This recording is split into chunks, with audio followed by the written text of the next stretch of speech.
দর্শক, সুন্দরবন করমজল, এখানে হরিণ, এই যে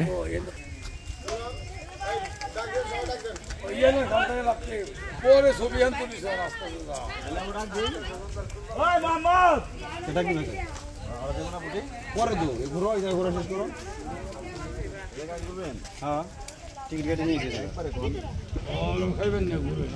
এখন 10টা বাজছিল না, 1-1.5 ঘন্টা ওইখানে ঘুরে এসে বাদল ভাই এখানে টাইমটা সুন্দর হয়েছে।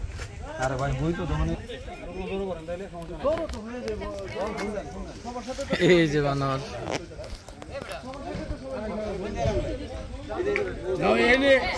বাদল আগে ভিতর যাই যে কোথাও সময় লাগে